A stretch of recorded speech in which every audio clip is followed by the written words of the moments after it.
So I've been making presentations using lots and lots of videos for decades now, although in the early days, videos, of course, were much smaller. And I noticed, of course, today that students really enjoy using many different kinds of video elements inside their presentations, and you can have many videos at the same time, even in a single slide. And it really does work, and it's really great for the creative process, and students really love that.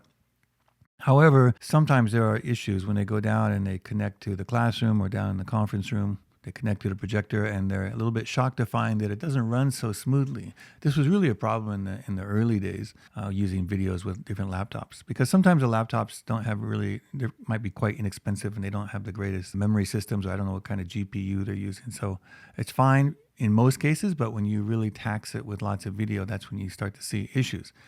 And this can be very disappointing for students who are surprised by this. So we don't want people to be surprised by this. So when you are connecting to a projector, there could be some issues, of course, because it is not the same as just presenting or just using your computer without the projector. So there's going to be a little bit of a stress on the system, on the CPU, on the GPU, on different elements and different aspects of the graphics processes. So it's not for nothing.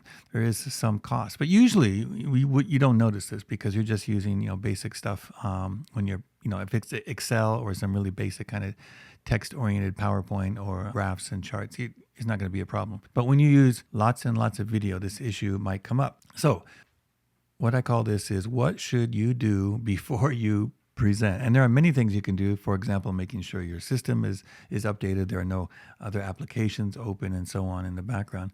But I just kind of narrowed it down to three basic things. And during the preparation stage, you should make sure that if you use lots of videos, or even if you just use one video, you want to make sure that the file is high quality, but also that the size is as small as it can be while still keeping the quality up. And I can show you how to do that. And I've made other videos for that in the past. So that's during the prep. But then in the minutes or at least hours before you're actually presenting, depends on the situation, but you want to restart your computer. And the other thing is, after that, you want to preload slides. That is, go through the slide deck. And there's a reason for why we call it preloading, just clicking through your slides shortly before the actual presentation. So I'll talk about reducing the video file size, but how about restart your computer shortly before you're actually going to present? And why is that? And there are many good reasons for doing that. And one is it just clears up the system memory. And of course, it'll stop all the background processes. It eliminates memory leaks and software glitches, can clear the temporary files and the cache,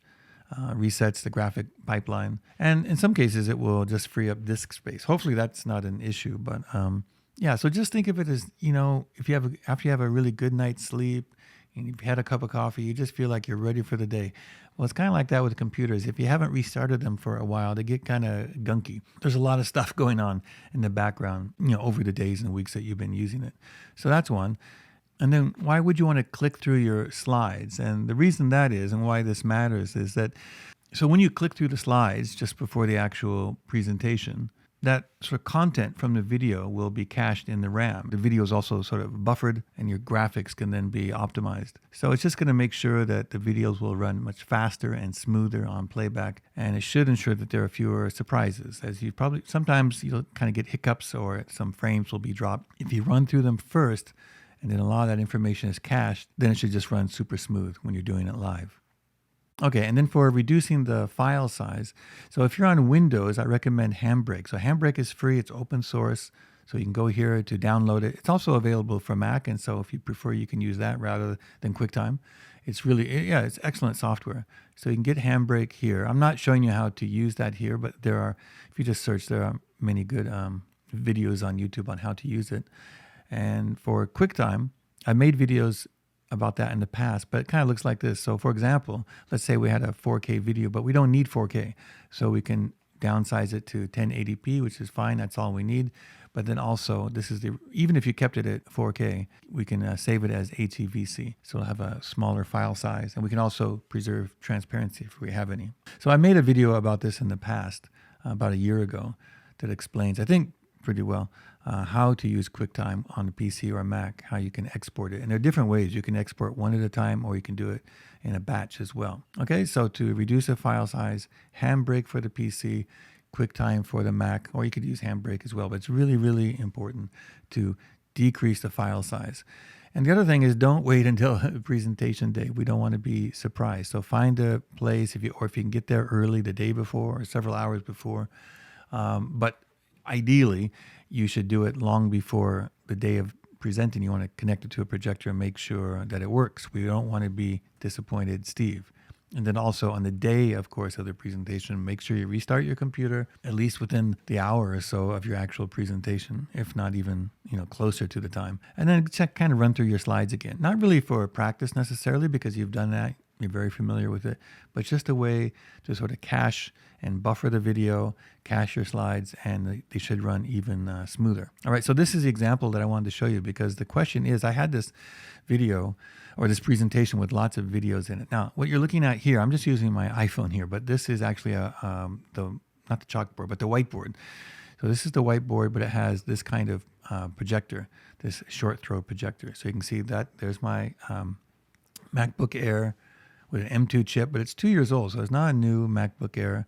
It has 16 gigabytes of memory, but you can see the videos play very smooth, even connected to a projector.